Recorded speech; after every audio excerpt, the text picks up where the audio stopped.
ही Bharatiya Janata party से जुड़े लोगों में बगावत हो गई है। आप अपना परिचय दीजिए, क्या कुछ है बताएं।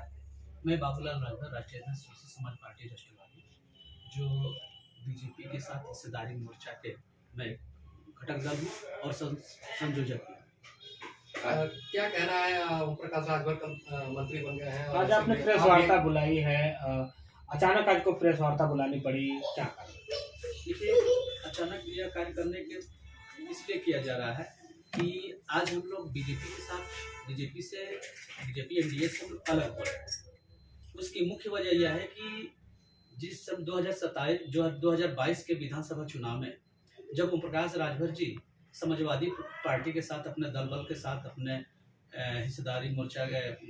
भागीदारी मोर्चा के साथ जो जुड़े थे, तो बीजेपी ने हम लोगों को ओम प्रकाश राजभर जी के विकल्प के रूप में 2022 में हम लोगों को इस्तेमाल किया और हम लोगों ने बखूबी बीजेपी के साथ कंधे से कंधे मिला करके एक एक वोट जहां ओम प्रकाश राजभर जी तोड़ने का काम करते थे, वहां हम लोग एक एक वोट जोड़ करके बीजेपी की सरकार बनवाई। और आज बीजेपी हम लोगों को पहचानने से इनकार कर रही है। अब उनको बीजेपी को ये लग रहा है कि ओम प्रकाश राजभर जी जैसे बड़े नेता मिल गए हैं तो फिर इन छोटे दलों को क्या जरूरत है। तो आज इसी से क्षुब्ध होकर के आज हम लोग बीजेपी से पूरा मोर्चा, हमारा जो हिस्सेदारी मोर्चा है, पूरा मोर्चा बीजेपी से अलग हो रहा है। आप भी राजभर समाज से आते हैं, आपके समाज के बड़े नेता मंत्री बन गए, हम लोग प्रसन्न होना चाहिए, आप लोग बगावत कर दी। देखिए, बीजेपी राजभर समाज को आज पहली बार कोई मंत्री नहीं बना, अन्ना मंत्री मिला। उत्तर प्रदेश में जितनी भी सरकारें बनी हैं, सब सरकारों में बीजेपी को राजभर समाज को मंत्री बनाया गया था। आज अभी आप देख रहे हैं बीजेपी के वर्तमान में अनिल राजभर जी मंत्री हैं। तो मंत्री से, विधायक से, सांसद से ये हमारा राजभर समाज पक चुका है। इस मंत्री विधायक से राजभर समाज का आज तक न कोई भला हुआ है और न होगा। ये पहली बार मंत्री नहीं बने हैं, इसके पहले भी मंत्री बने थे, अनिल राजभर जी मंत्री बने थे, इसके पहले सुखदेव राजभर जी मंत्री हुआ करते थे, रामाचल राजभर जी मंत्री हुआ करते थे, तमाम लोग मंत्री हुए थे। लेकिन आज आप जाकर के धरातल पर देखिए, राजभर समाज की स्थिति बद से बदतर है, मतलब कि सबसे पीछे है। मंत्री से विकास होना होता राजभर समाज का तो कब का विकास हो गया होता। और आज स्थिति यह है कि राजभर समाज का जो मुख्य मुद्दा है, जिससे राजभर समाज का विकास हो सकता है, वो है एसटी आरक्षण का मुद्दा। आज एसटी आरक्षण के मुद्दे पर जितने राजभर समाज के नेता हैं, जब सत्ता में आते हैं उनकी बोलती बंद हो जाती है। जैसे सत्ता से बाहर आते हैं वो आरक्षण का मुद्दा उठा लेते हैं। अभी विधानसभा सत्र चल रहा था, माननीय ओम प्रकाश राजभर जी ने आरक्षण के नाम पर तो बात किया, लेकिन वह गुर्जरों के लिए किया था, राजभर समाज के लिए नहीं। तो फिर राजभर समाज के बीच वो कैसे जाएंगे? हमको तो नहीं लग रहा है कि राजभर समाज के बीच जाएंगे और राजभर समाज का वोट बीजेपी को कन्वर्ट कराएंगे। बाबूलाल राजभर जब तक ओम प्रकाश राजभर भाजपा से दूर थे तो भाजपा करीब रहे, वो चले गए, तो आपकी दुश्मनी ओम प्रकाश राजभर से है या समाज की बात आप कर पाते हैं? देखिए, जब मैं बीजेपी के साथ नहीं था तो हमें लग रहा था कि बीजेपी एक ऐसी पार्टी है जो दलित, वंचित, शोषित समाज की भलाई कर सकती है। आज बीजेपी के मैं करीब जाकर के दो साल तक बीजेपी के साथ रह करके बहुत करीब से मैंने बीजेपी के असली चरित्र को मैंने देखा है। बीजेपी केवल फ्री के राशन पर, आवास, पेंशन, शौचालय पर दलित, शोषित, वंचित, गरीब, पिछड़े को बस यहीं तक सीमित रखना चाहती है। इसके आगे सोच उसकी नहीं होती, दलित इससे आगे जाए, पिछड़ा इससे आगे जाए। जबकि बाबा साहब भीमराव अम्बेडकर ने संविधान में दलित, पिछड़े वर्ग, जितने भी मतलब कि वंचित समाज हैं, उन सबको हिस्सेदारी की बात संविधान में लिखा है। लेकिन बीजेपी उसको नहीं मान रही है। उस जो दलित, पिछड़े लोग हैं उसको बीजेपी गरीब से जोड़ रही है। आज एक एग्जाम्पल मैं आपको दे रहा हूँ। आज गरीबों की पात्रता उठाकर देख लीजिए, 56,000 से नीचे के जो नीचे लोग रहेंगे गरीब रहेंगे। वही ईडब्ल्यूएस के लोगों को देखिए, जो 8 लाख से नीचे रहेंगे वो गरीब रहेगी। अब कहाँ 56,000, कहाँ 8 लाख। यह बीजेपी का, ये समझिए कि दोहरा चरित्र है। यह बीजेपी का फ्री के राशन दे करके गरीब, शोषित, वंचितों का केवल वोट लेने की बात करती है, बाकी कुछ नहीं। देखा जाता है कि कई बार ऐसा होता है, पार्टियों से जब फायदा नहीं मिलता है तो नेता आगे हो जाते हैं और उनके खिलाफत करने लगते हैं। तो ऐसा ही आपके चेहरे पर झलक रहा है। तो क्या ये सही है कि आपको फायदा नहीं मिला इसलिए भाजपा से जिस फायदा के लिए आप गए थे बीजेपी में वो फायदा ना मिला, फिर बाबूलाल राजभर बागी हो गए? सही बात है। हमें फायदा नहीं, हमारे समाज को जो हमारा मुद्दा था, हमने बीजेपी के साथ जब गठबंधन हुआ था तो अकेले अकेले प्रदेश अध्यक्ष, उस समय के तत्कालीन प्रदेश अध्यक्ष स्वतंत्र देव सिंह जी थे, उनसे हमारी बात हुई थी। हमने कहा कि देखिए हमारे समाज को कुछ मत दीजिए, कोई भी फ्री का चीज मत दीजिए, राशन पेंशन शौचालय कुछ भी मत दीजिए, हमारे राजभर समाज को केवल एसटी आरक्षण दे दीजिए। उन्होंने कहा था कि हम केंद्र में भी हैं, प्रदेश में भी हैं, डबल इंजन की सरकार चल रही है, हम इस बात को देंगे। हाँ, आज चुनाव 2024 का चुनाव, 2022 का चुनाव बीत गया है, 2024 का चुनाव आने वाला है। इस समय एसटी आरक्षण की आज तक सरकार घोषणा भी नहीं कर पाई है। तो निश्चित है कि हम बीजेपी से इस मुद्दे पर नाराज हैं, इसलिए बीजेपी से हम अलग हुए। किस पार्टी से कर्मियां आपकी आगे चुनाव है, सामने चुनाव है, बाबूलाल राजभर क्या रास्ता अपनाएंगे? देखिए विकल्प तो दो ही है, एनडीए और इंडिया। जब एनडीए से स्वाभाविक है कि एनडीए से जब अलग होगा तो एनडीए में जाएगा, नहीं तो स्वतंत्र रूप से हम काम करेंगे। आज हमारे 3 प्रत्याशी बलिया लोकसभा से और सलेमपुर विधानसभा से और घोसी विधानसभा से, हमारे तीनों महिला प्रत्याशी हमारी तैयार हैं। यदि कहीं कुछ बात नहीं बनेगी, हमारे समाज को हक हिस्सा अधिकार की कोई बात नहीं करेगा, हमसे हमारे समाज के जो भी लोग हैं, राजभर समाज की जो बात नहीं करेगा उनके साथ नहीं करेंगे, स्वतंत्र रूप से चुनाव ओम प्रकाश राजभर भी तो यही कहे थे कि हमको समाजवादी पार्टी में हमारी उपाध्याय की गई, इसलिए भारतीय जनता पार्टी में शामिल हो गए।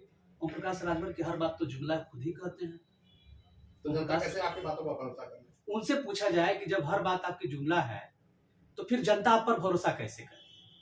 अभी कहिए कि अभी तो ओम प्रकाश राजभर जितना हमारे समाज को बेइज्जत किया है, उतना हमारे समाज के किसी भी नेता ने बेइज्जत नहीं किया।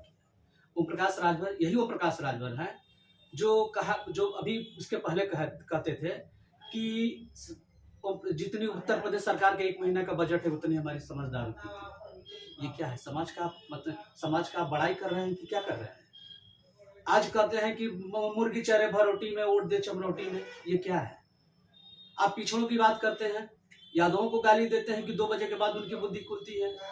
आप कुशवाहा को गाली देते हैं, सारे बिरादरों को गाली देते हैं, राजभर को भी गाली देते हैं। तो आप किस समाज के नेता? हमको तो यही नहीं समझ में नहीं आ रहा। हम ही जाना चाहते हैं, बाबूलाल राजभर गठबंधन भी करना चाहते हैं, प्रत्याशी भी उतार रहे हैं, क्या है माजरा?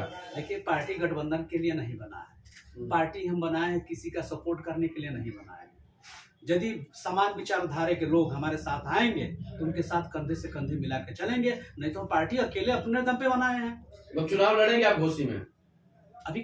अभी थोड़ा सा भी बातें चल रही है और लोगों से, यदि हमारे विचार उनके विचारों से, जिसके विचार से मिल जाएगा उनके साथ मिलकर काम करेंगे, नहीं तो हम चुनाव लड़ेंगे। किससे बात हो रही है? अब जो इंडिया के लोग हैं, अभी आपके कांग्रेस भी है, समाजवादी पार्टी भी है, अखिलेश यादव, राहुल गांधी से किसी से बात हुई है? सभी लोगों से संपर्क चल रहा है, सभी लोग मतलब कि बातचीत कर रहे हैं। सबसे संपर्क में है? हाँ, सभी लोग, जब पार्टी है तो पार्टियों में संपर्क। राजभर समाज का बात कर रहे थे कि राजभर समाज को एससी जो आरक्षण वाला बात है, क्या कारण रहा कि नहीं मिल पा रहा है? देखिए ना, केंद्र में भी सरकार है बीजेपी की और राज्य में भी सरकार है बीजेपी की, और बीजेपी के कई ऐसे नेता हैं, मंत्री हैं राजभर समाज के, फिर ये पेच फंसी कहाँ है? देखिए, बीजेपी हो या कोई भी दल हो, जो भी सत्ता में जाती है, जब समाज के लोग, जब गरीब शोषित वंचित समाज के लोग जब किसी मुद्दे को बड़े स्तर तक ले जाते हैं तो वह समाज के गूंगे बहरे नेताओं को मंत्री बना देती है, सांसद विधायक एमएलसी बना देती है, ताकि उनकी मांग को दब जाए। यही हुआ है। आज एसटी आरक्षण मुद्दे को दबाने के लिए ओम प्रकाश राजभर को मंत्री बनाया गया। नहीं तो ये बताइए, यदि अनिल राजभर समाज के हितैषी होते हैं, मंत्री हैं, तो फिर ओम प्रकाश राजभर को मंत्री बनाने की क्या आवश्यकता है? माना जा रहा है घोसी से चुनाव लड़ने जा रहे हैं अरविंद राजभर। उसके लिए बाबूलाल राजभर की क्या रणनीति होगी सोशलिस्ट समाज पार्टी की? घोसी में एक बार लड़के देख चुके हैं उपचुनाव, वही रिजल्ट आएगा। भाई नया तो है नहीं, घोसी में आप लड़ चुके हैं। आप जिस समाज के नेतृत्व करने की बात करते हैं, करते तो नहीं है, जिस नेतृत्व की बात करते हैं जिस समाज की, उन बूथों पे आप हारे हैं, तो किसके वोट से जीतते हैं? आप क्या कर रहे हैं? लोकसभा चुनाव आप चुनाव लड़ेंगे? देखिए, अभी तो जिसे पार्टी बनाए तो चुनाव तो लड़ना पड़ेगा, लेकिन यदि किसी से हमारी तालमेल बैठ जाता है तो फिर बैठ करके बात। कहने का मतलब है कि आप लड़ाएंगे चुनाव या खुद लड़ेंगे चुनाव? स्वयं नहीं, हम लड़ेंगे। आप नहीं लड़ेंगे? हम नहीं लड़ेंगे। हमारी पार्टी में 90% महिलाओं की हिस्सेदारी है। आज सरकार 30%, 40% की, 45-50% की बात करती है। संजय जी जानते हैं हमारे पार्टी में महिला प्रमुख पार्टी है, और हमारी अभी एक प्रत्याशी मैंने आपके ये घोसी के अमीला में मैंने एक प्रत्याशी लड़ाया था जो पिंटू राजभर की हत्या हो गई थी, उसकी पत्नी को मैंने अकेले ओनली वन कैंडिडेट लड़ाया था, वो आज भी सभासद निर्वाचित हुई है। तो जितने भी हमारे प्रत्याशी इस लोकसभा में 3 प्रत्याशी हमने नाम दे भी रखा है, वो तीनों प्रत्याशी ही महिला ही होंगी और महिला ही चुनाव लड़ेगी यदि किसी से तालमेल नहीं बैठता। नगर पंचायत से आपने शुरुआत कर दी, अब लोकसभा चुनाव सामने है जी, क्या लग रहा है नगर पंचायत से लोकसभा चुनाव कितना कितना और देखिए हमारे जो वोटर है ना, हमारे वोटर महिलाएं वोटर है, महिलाएं एक जगह टिकी रहती है। यदि आपके साथ आप पर भरोसा नहीं करेगी और यदि महिलाएं भरोसा कर देगी तो फिर इधर से उधर नहीं। क्या उम्मीद है कितने महिलाओं को भरोसा मिलेगा आपको लोकसभा चुनाव में, अगर आप लड़ते हैं या लड़वाते हैं या गठबंधन में शामिल होते हैं? देखिए हमारी जितनी महिलाएं, हमारे दल में जितनी महिलाएं हैं, हर महिलाओं का हर गांव में कोई ना कोई रिश्तेदारियां हैं और हम अंदर से वोट लेते हैं। घोसी चुनाव में दारा सिंह चौहान के तो मंत्री बन गए। देखिए ये भाजपा में कोई अच्छा चेहरा नहीं, अच्छा चेहरा होता तो विनर को मंत्री बनाया जाता, ये जान लीजिए। इससे साफ होता है कि बीजेपी में चौहान समाज का कोई अच्छा लीडर नहीं है। हम नहीं कह रहे हैं, यह संकेत आ रहा है कि भाई आपके पास अच्छे लीडर होते तो जीते हुए क्यों लीडर बनाते, मंत्री बनाते, हरे हुए क्यों बना रहे हैं? रामविलास चौहान हैं, तमाम बड़े नेता हैं, जीते होते हैं, विधायक, उनको नहीं मंत्री बना रहे हैं और उनके नजर में अच्छे नहीं होंगे। आप कह रहे हैं महिलाओं की पार्टी है जी, तो कितने वोटर है, कुल कितने मतदाता है घोसी लोकसभा में महिला वोटर? महिलाओं की आबादी समझिए कि जितना वोटर है उसकी आधी आबादी है, आधी आबादी है महिलाओं की, और आधी आबादी का 40% हमारा है।